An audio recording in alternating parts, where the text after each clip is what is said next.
Hello students, welcome to the PNT coaching classes learn easily and smartly. तो आज हम पढ़ने वाले हैं हिंदी की बुक कृतिका का चैप्टर 1 माता का अंचल का सारांश पढ़ने वाले हैं। अगर आप इस वीडियो को देख लेंगे तो आपको पूरा चैप्टर डिटेल में पढ़ने की जरूरत नहीं पड़ेगी, क्योंकि सारे इंपॉर्टेंट पॉइंट्स यहाँ कवर हो चुके हैं। तो चलिए स्टार्ट करते हैं पाठ का सारांश। पाठ का नाम है माता का अंचल। तो ये जो पाठ है माता का अंचल, इसमें लेखक जो है वो अपने माता पिता के स्नेह यानी कि प्यार और शरारतों से भरा उनका जो बचपन रहा है वो उसको याद कर रहे हैं। जो लेखक है उनका नाम जो है वो तारकेश्वर था। पिता अपने साथ ही उसे सुलाते थे, सुबह उठाते थे और नहलाते भी वही थे। पूजा के समय पिताजी उसे अपने पास बिठाते थे और शंकर जी जैसा तिलक लगाते थे और उसे खुश कर देते थे। जो तारकेश्वर के पिता थे वो उसे शंकर जी जैसा तिलक लगाते थे और वो तिलक भभूत का लगाते थे।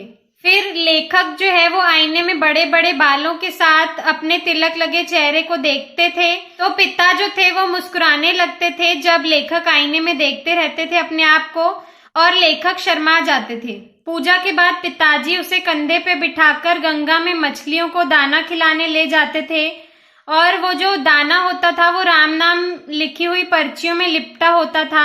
इसका मतलब ये है कि जो आटे की गोलियां थी उस पर ऐसी पर्ची लिपटी हुई होती थी जिसपे राम नाम लिखा हुआ है, और फिर वो वहां से गंगा में डालकर लौटते हुए रास्ते में जो पेड़ होते थे उनकी डालों पर लेखक को झुलाते थे, यानी कि तारकेश्वर को झुलाते थे।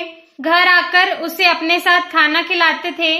तो माँ थी, उनको जो कौर थे, कौर यानी कि जो एक बाइट में हम खाना खाते हैं, एक निवाला होता है, तो माँ को जो कौर होते थे वो छोटे लगते थे, तो उसकी माँ जो है पक्षियों के नाम के निवाले बना के उसे खिलाती थी और कहती थी कि ये खा लो वरना ये पक्षी उड़ जाएगा, और ऐसा डर बताती तो वो उन्हें माता के उड़ कहने से पहले ही खा लेता था।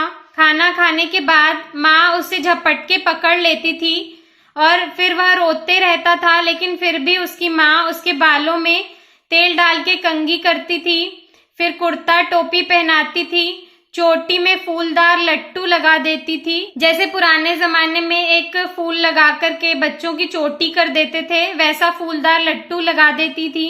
फिर बुरी नजर से बचाने के लिए काला टीका यानी काजल की बिंदी लगा देती थी और पिता के पास छोड़ देती थी।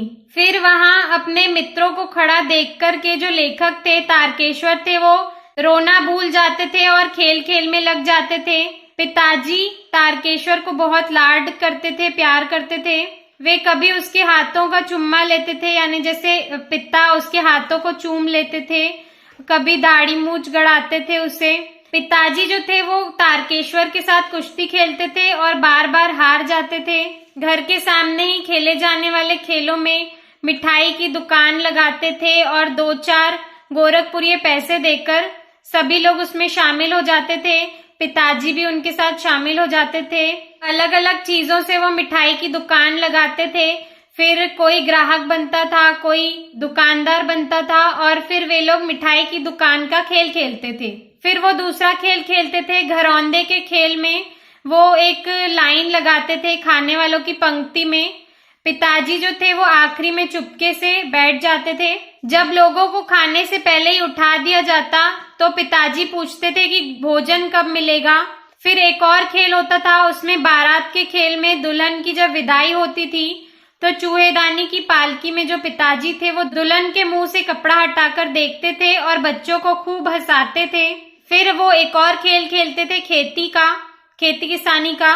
खेती के खेल में फसल जब आ जाती थी तो पिताजी पूछते थे उनसे कि खेती कैसी रही।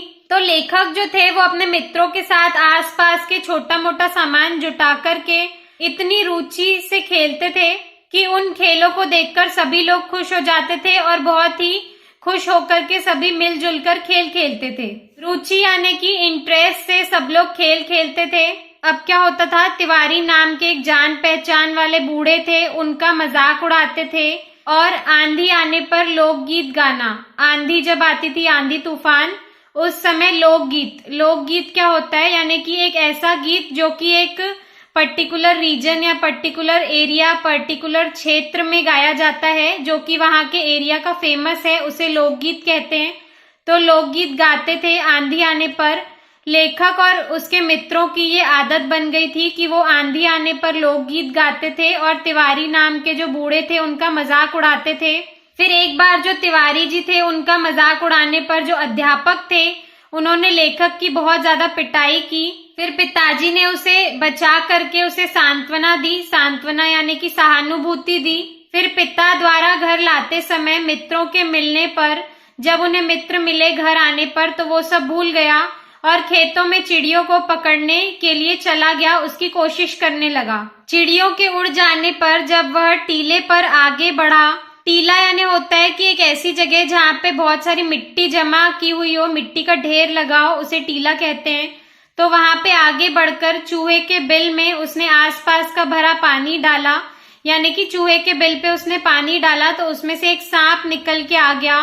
तो डर के मारे जो लेखक है वो डर के मारे लुढ़क गया और गिरते पड़ते हुए लेखक लहूलुहान यानी कि खूना खून हो गया, खूना खून स्थिति हो गई। जब वे घर पहुंचा ऐसी स्थिति में तो उसने सामने देखा पिताजी को बैठे हुए। पिता के साथ सदा अधिक समय बिताने के बाद भी उसे अंदर जाके माँ से चिपटने में सुरक्षा महसूस हुई। इसका मतलब ये है कि जो तारकेश्वर थे वो ज्यादातर समय अपने पिता के साथ ही बिताते थे, क्योंकि सोते उनके साथ थे, रहते उनके साथ थे। पिताजी उन्हें घुमाने ले जाते थे, पिताजी के साथ वो खेलते थे।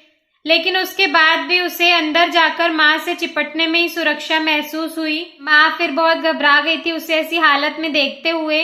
फिर अपने आंचल से उसकी धूल साफ की और उसके चोट पर हल्दी लगाई। फिर लेखक को तब माँ की ममता पिता के प्रेम से बढ़कर लगी। इसका मतलब ये कि जो लेखक थे, तारकेश्वर थे, उनको माँ की ममता जो है वो ज्यादा लगी अपने पिता के प्रेम से, क्योंकि जब उन्हें चोट लगी तो उन्हें ज्यादा सुरक्षा अपनी माँ के पास जाने में महसूस हुई। इसीलिए इस पाठ का नाम माता का अंचल दिया गया है, क्योंकि भले ही उस बालक ने, तारकेश्वर ने ज्यादातर समय अपने पिता के साथ बिताया, लेकिन फिर भी उसे जब चोट लगी तो उसे अपनी माँ ही याद आई। इसलिए इस पाठ का नाम माता का अंचल रखा गया है। और इस चैप्टर में जो तारकेश्वर थे उनके पिताजी उन्हें एक और नाम से बुलाते थे, उनका दूसरा नाम था Bholanath. Okay students, I hope आपको ये समरी क्लियर हो गई होगी। अगर आपको हमारी वीडियो से कुछ भी सीखने मिला या नॉलेज मिला तो प्लीज हमारे चैनल को सब्सक्राइब कीजिए एंड वीडियो को लाइक जरूर करें। आज के लिए इतना ही, थैंक यू।